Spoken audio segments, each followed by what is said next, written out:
12 years after the end of the Civil War, Reconstruction was dealt a devastating blow.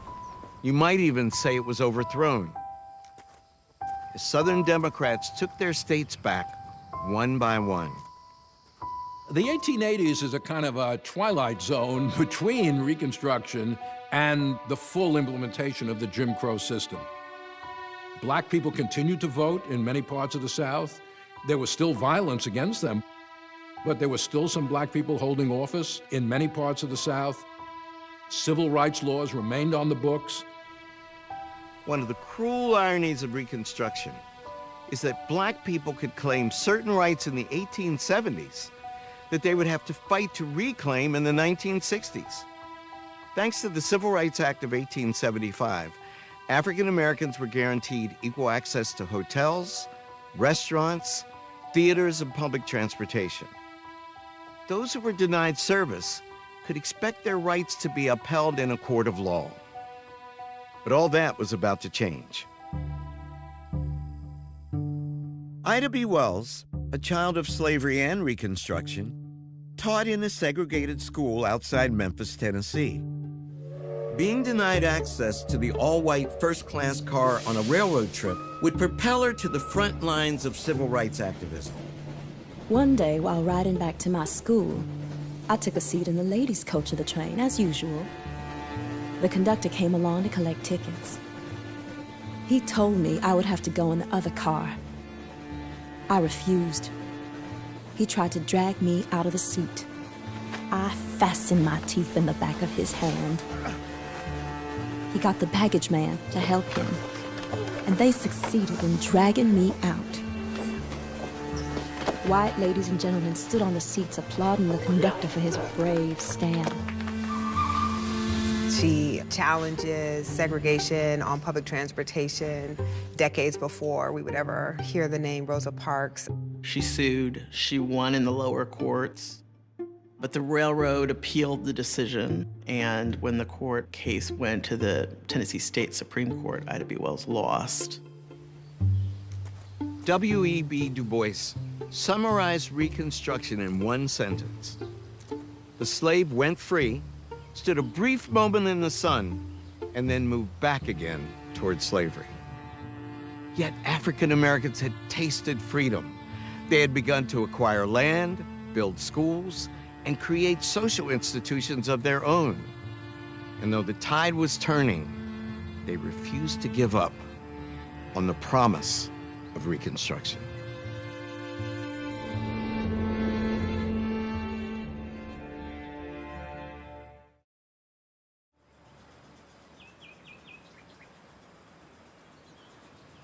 After the defeat of the Confederacy, many white Southerners still longed for ways to hold on to their civilization.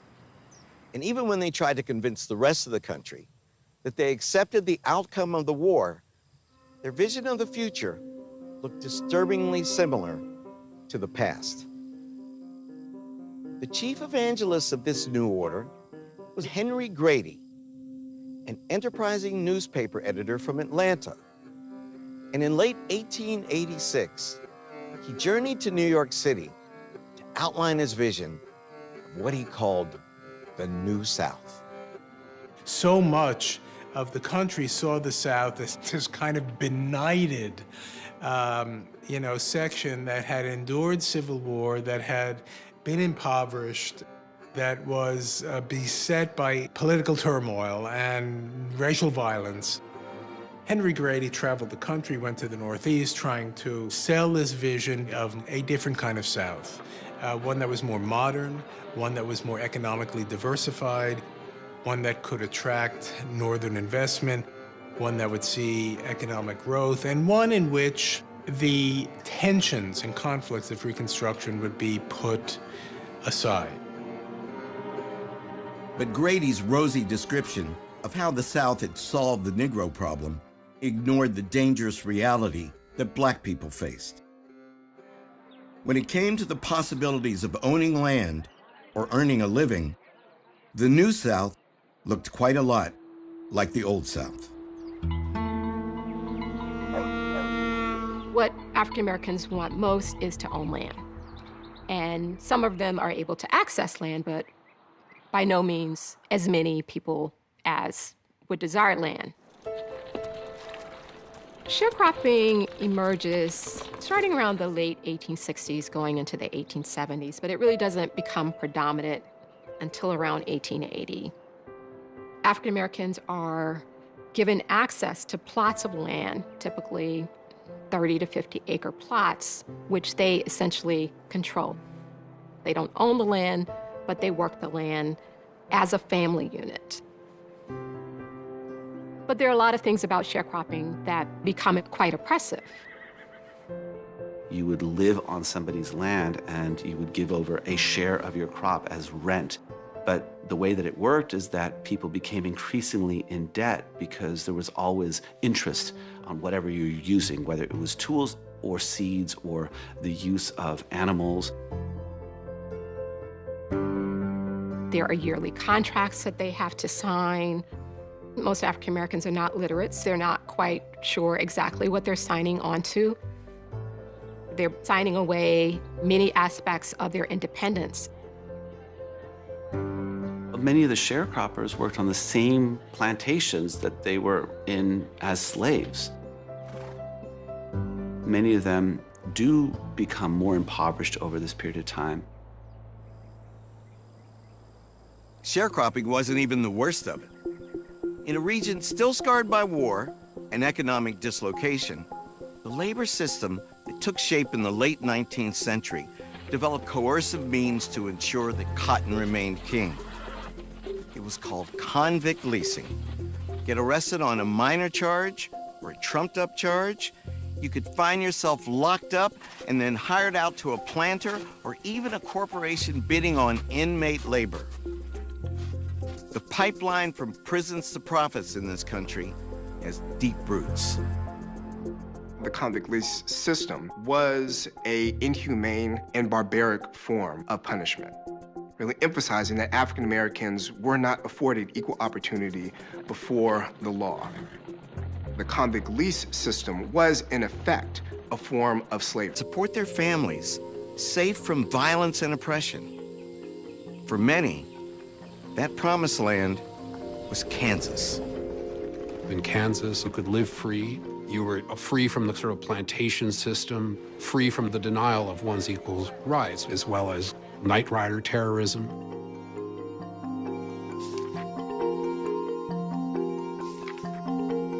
In 1879, an estimated 6,000 so-called exodusters left the South for Kansas. Within a few years, thousands more would uproot and move west. It's the first large migration of Black people, and so it attracted attention because these were people who were moving of their own volition. They were leaving virulent racism. They were leaving dead-end sharecropping. Most Black Southerners thought of themselves as Christians. They identified with the Bible of Exodus, and they felt that they were being delivered into a promised land, or at least a safer land.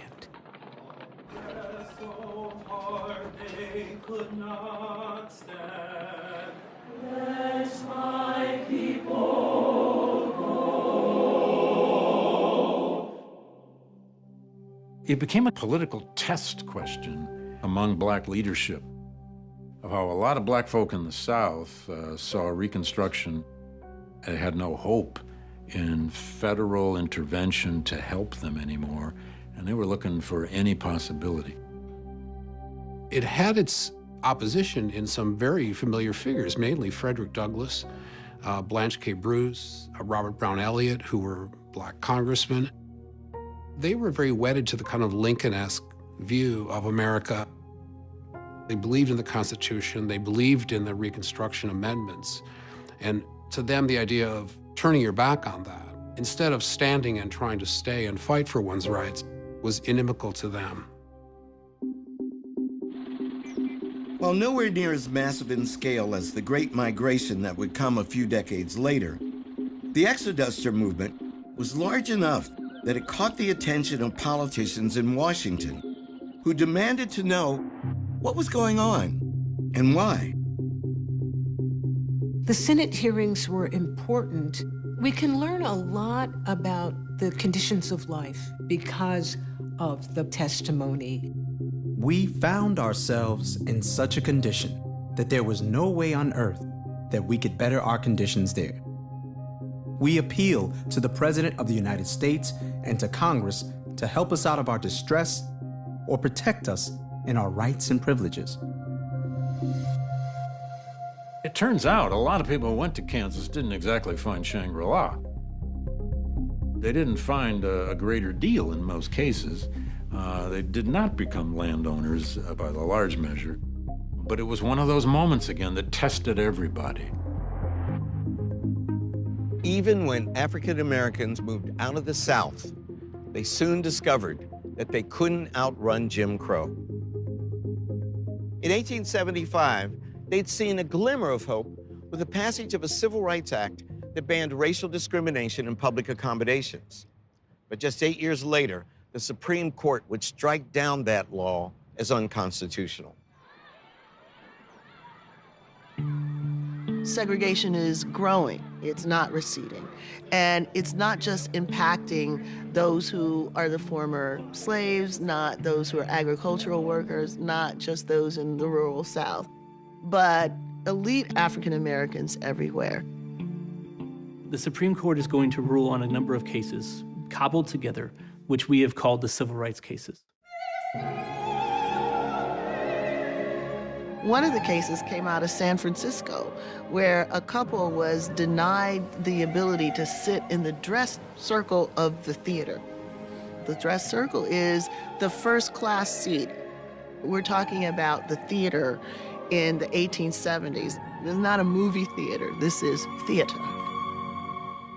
Most black people were concerned not to be treated in an undignified manner, not be excluded from a restaurant, not be sent to the back of a railroad car, not to be put on the outer deck, let's say, of a steamboat on the Mississippi River.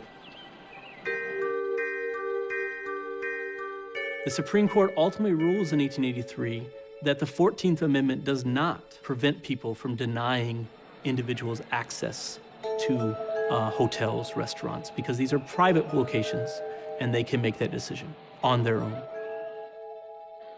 When a man has emerged from slavery, there must be some stage in the progress of his elevation when he takes the rank of a mere citizen and ceases to be the special favorite of the laws. The parting shot of Justice Bradley is an insult to all freedmen. Less than 20 years after the In 1890, every Southern state writes a new constitution or passes new laws that deprive black men of the vote without actually saying the phrase race or Negro or colored. The South goes from a time in which black and white men are voting in very large numbers to in a very short period of time where they are not. We call that disfranchisement. Other Southern states took their cue from Mississippi. Voter suppression tactics included literacy tests, poll taxes, and the requirement that potential voters demonstrate that they understood the state constitution. Their combined effect was so successful that they depressed not just the black vote, but the poor white vote as well. When we're looking at this in the current context, things like voter IDs, the diminishing number of polling places that strategically coincide with communities where African Americans are located, it's not hard to see a connection between these things.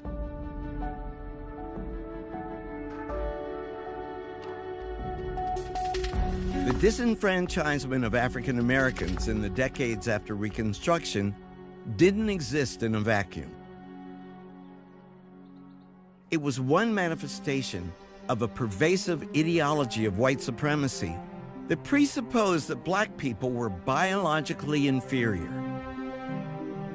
From the most debased forms of popular culture to the ivory towers of academia, the onslaught of racist theories about African Americans amounted to character assassination on a race-wide scale.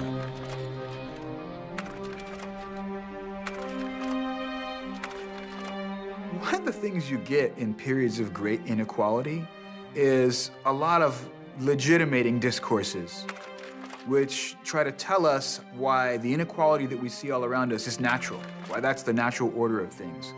Scientific racism is one of those discourses. It's pseudoscience. The emergence and kind of surge of this idea of the biology of race plays into the hand of these people who would like to emphasize that white people should only be with other white people and that anything other than that is unnatural. That's the biggest problem with scientific racism, is not so much that it was bad science, but there was a scientific argument that was trying to prove a social argument. While scientific racism became one of the many tools of Jim Crow, white supremacists took it upon themselves to police the boundaries of the color line. They were judge, jury, and executioner.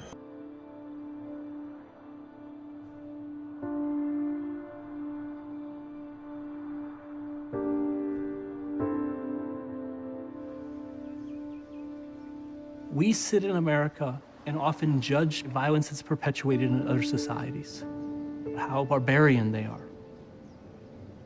Well, we've done the same thing. The problem is that is not talked about in American society. We skip over the violence to try, on many levels, to hide from it.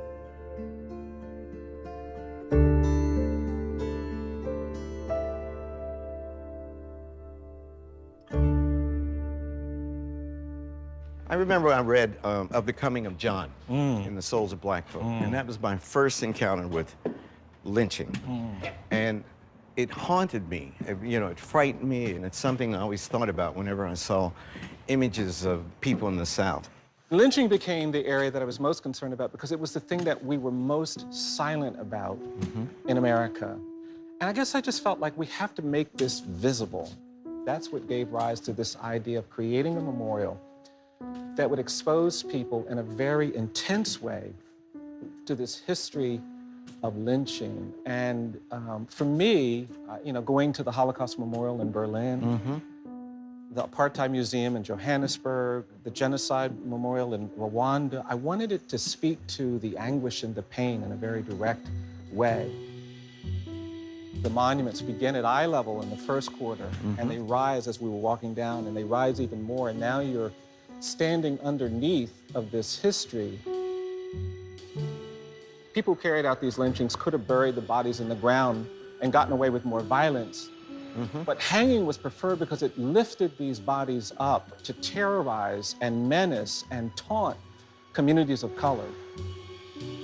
People would pose with the brutalized bodies after they conducted this violence. They were proud to have tortured and menaced these folks. What was that about? I mean, you've thought about this. What would Freud say was really going on here? I think there was such animosity, such bitterness, such hatred at the idea that someone was forcing them to accept the equality of Black people, that they had to express it, this rage. Who comprised a lynch mob? It wasn't the Klan. It wasn't the extremists. It was the farmers. It was frequently teachers. It was law enforcement officers. It was the business leaders. It was clergy. It was anybody who was part of that community. We haven't been able to change the narrative about slavery. What makes you optimistic about changing the narrative about lynching? I think that narrative is going to change as we begin to show this brutality. We haven't created spaces in America that motivate people when they go through it to say never again to racial violence and racial hierarchy. And that's, for me, the reason why things like the memorial and museums like this that are direct in presenting this legacy and violence of lynching become necessary. I want us to tell the truth about our history, not because I want to punish America. I want to liberate us, but we can't get to liberation if we don't acknowledge what we've done. The frequency and brutality of violence against African Americans is sickening to contemplate. A distinctly American phenomenon, lynchings increased in the years after Reconstruction, peaking in the early 1890s and remaining a source of terror deep into the 20th century. The victims were overwhelmingly Black. But while white supremacists could terrorize black lives, they couldn't silence those fearless enough to expose their crimes to the world.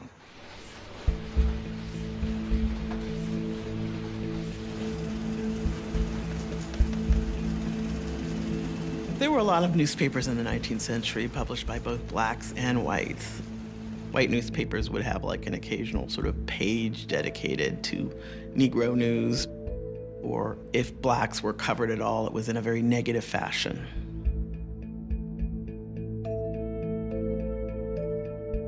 If we looked at the dominant publications, we only had a kind of exculpatory story of white actions toward black people in American history.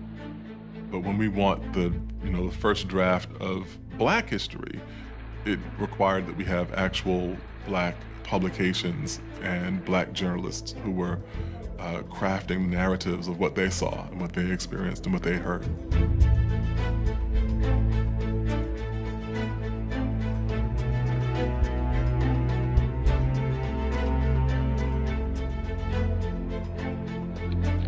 A young journalist fought back by crafting positive narratives about African Americans. Her name was Ida B. Wells. Starting with her battle with the railroad in 1883, Wells began chronicling her fight against Jim Crow. Though she lost her case, she didn't lose momentum as a writer, abandoning her career as a teacher and becoming a journalist full-time. She writes about women, politics. She sort of writes about whatever is on her mind. In 1889, she becomes 1/3 owner of the Free Speech, which is a very militant newspaper in Memphis, Tennessee, at a time when racial tensions are really rising.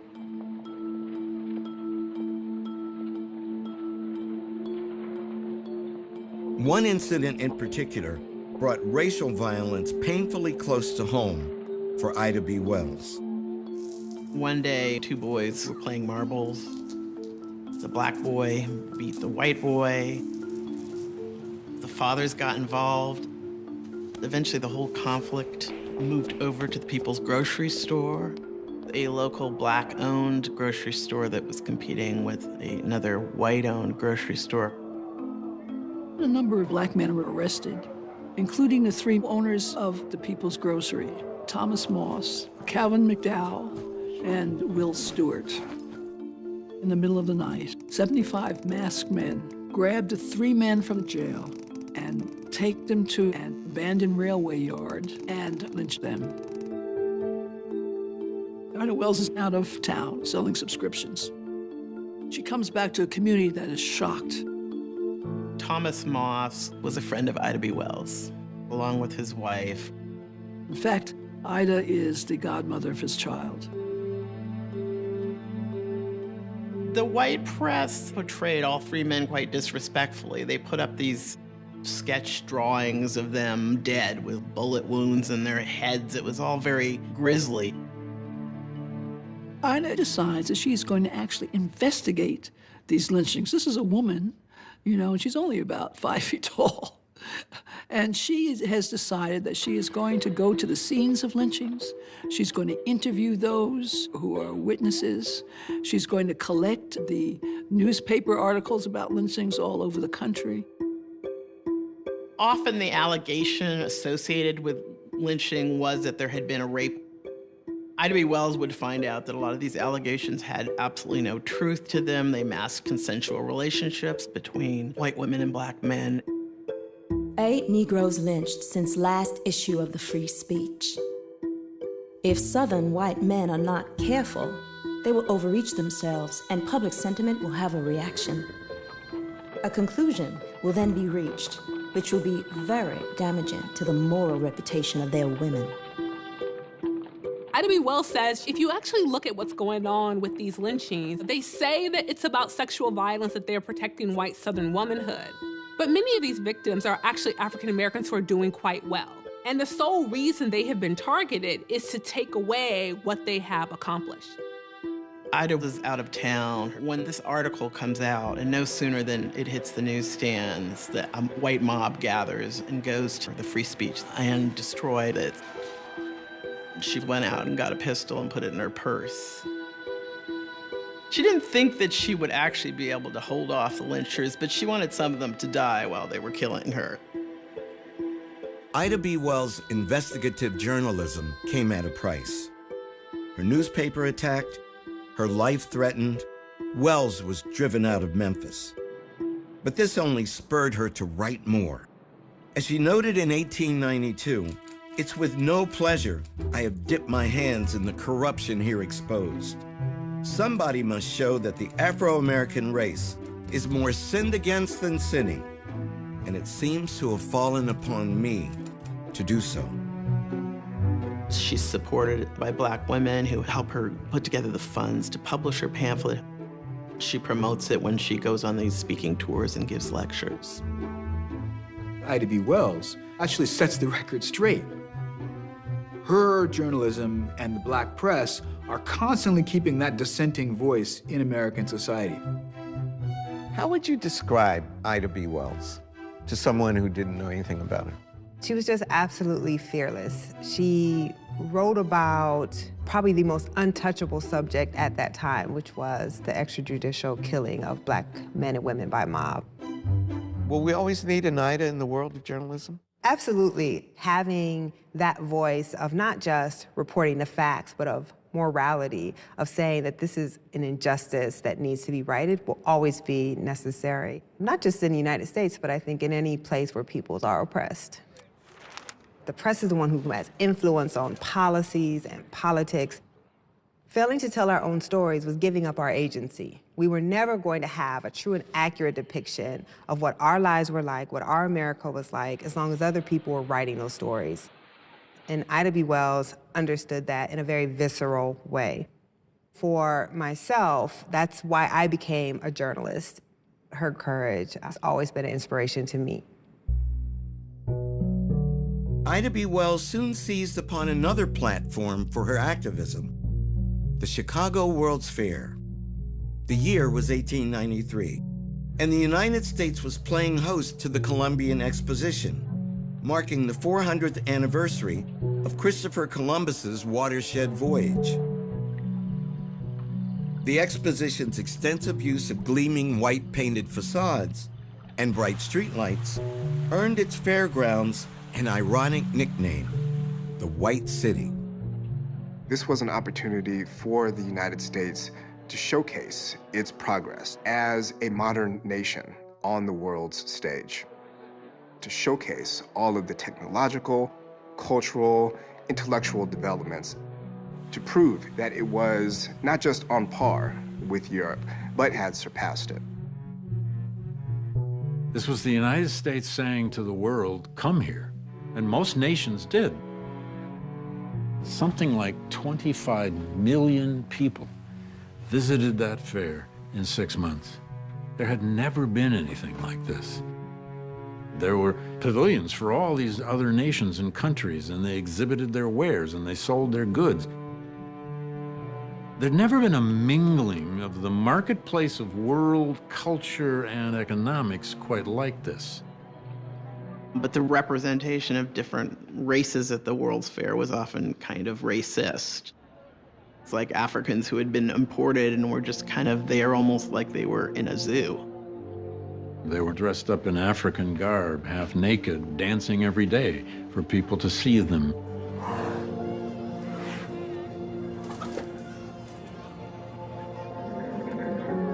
There was a group of Eskimos brought from way up in northern Alaska, and they had to perform in the heat of summer in all of their furs. The World's Fair was important in the process of reconciliation, of the North and South coming together, of creating a unified nation. However, African Americans, very deliberately, were not included. And that sent a very clear message that African Americans were not a part of the nation. Ida B. Wells wanted to be there to address the world. Her idea was to hand out pamphlets to visitors. Wells and Frederick Douglass came together to demonstrate that African Americans had indeed made significant contributions to the nation, in education, in employment, in religious life, that they had progressed from slavery. When the White City refused to give Black Americans a dedicated exhibition space to display the race's progress since the Civil War, Ida B. Wells and Frederick Douglass decided to fight back. Their widely distributed protest pamphlet shone a bright light on African American achievement, while also illuminating what Wells called the twin infamies of lynching and convict leasing. After many Black people lobbied for a long time, they ultimately got some form of representation at the World's Fair. Negro Day, which proved to be enormously controversial. The worst part of that Negro Day was watermelon stands set up all over the fair.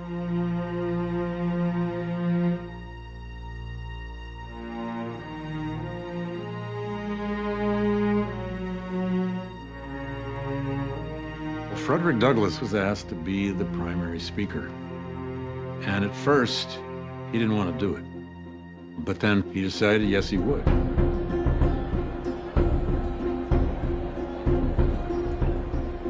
There is no Negro problem. The problem is whether the American people have loyalty enough, honor enough, patriotism enough to live up to their own Constitution. We Negroes love our country. We fought for it. We ask only that we be treated as well as those who fought against it. Silver-tongued Lion delivered one of his strongest indictments. And as fate would have it, it would be one of his last major speeches. On February 20th, 1895, Frederick Douglass died in Washington, D.C., at the age of 77. Douglass's death closed a major chapter in the history of our people and begged the question, who would step forward and lead? Booker T. Washington's great American story. He hears that there is a school in Hampton, Virginia, walks all the way across the state of Virginia on his own as a young boy. He shows up in this school and says, I want to come to your school. Booker T. Washington becomes the principal and leader of Tuskegee Institute in Tuskegee, Alabama, situated in the Lion's Mouth. He enters this space to build a school for African Americans and creates it into something that no one ever saw before.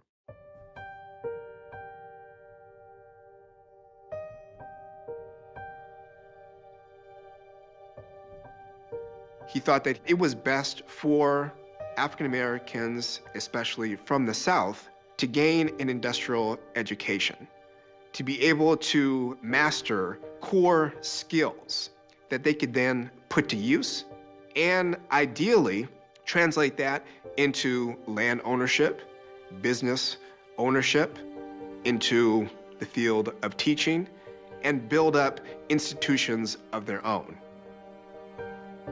He had the ear of leading white Northern philanthropists. Washington gave them a very palatable formula to follow. Give me your money, and I will build schools that will produce some teachers, but also the people to do the work that you think these people should be doing.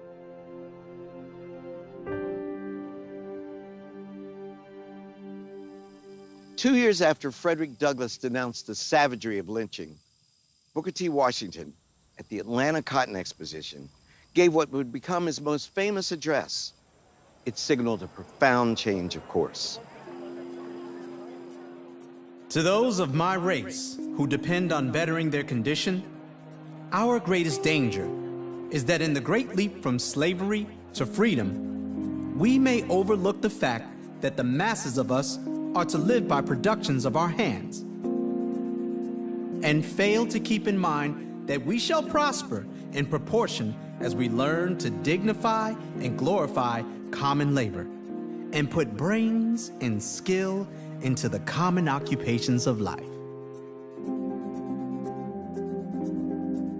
Washington declared that black men had sought political power too prematurely during Reconstruction. that they would be better off dedicating their lives to aspiring to own their own farms than dreaming about election to the halls of Congress. Washington suggests that if African Americans build a life of economic independence in the South, this can be a basis for future political and legal equality.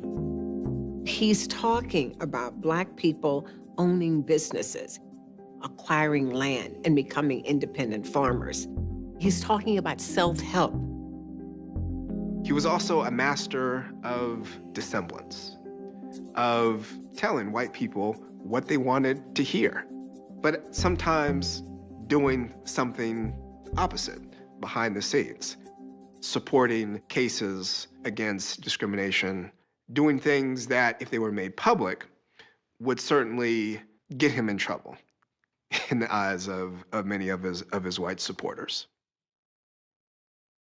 Washington can look like a traitor to Reconstruction and a defender of it, because he forces us to evaluate how we think about the relationship between politics and economic independence.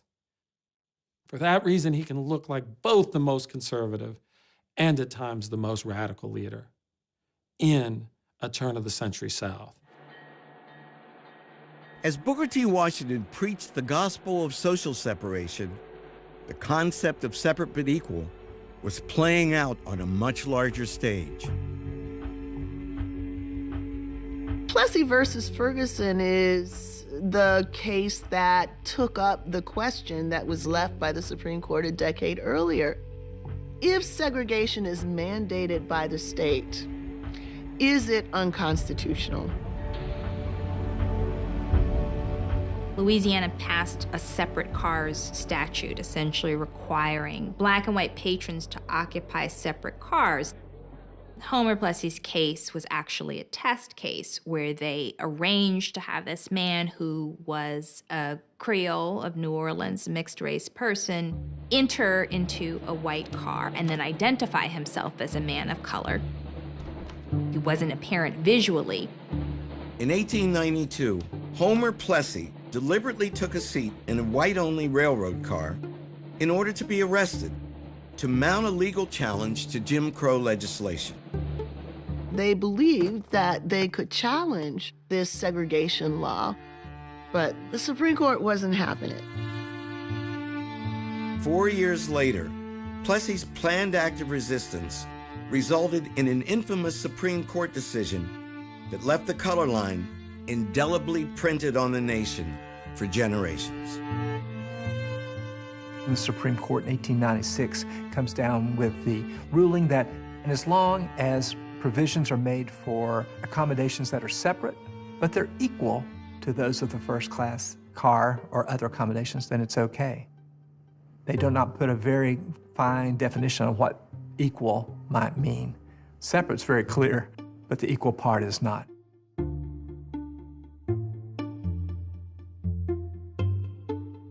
What they conveniently covered over is that things can be cultural, they can be based on history, they can be based on distinctions that people think are normal and still be oppressive. And the court creates a cover for all sorts of segregation, whether it's a streetcar or it's a school or a public swimming pool.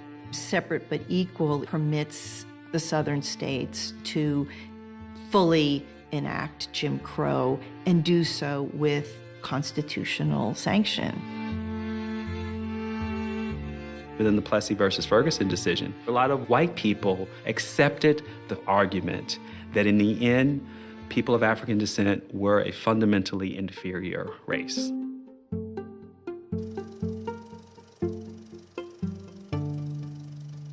As the 20th century approached, many African Americans believed that the nation had reversed course after the promising years of Reconstruction. In the battle over the color line, white supremacists had won. And though activists like Ida B. Wells refused to give up the struggle, America had entered the nadir of race relations. Things would get worse before they got better.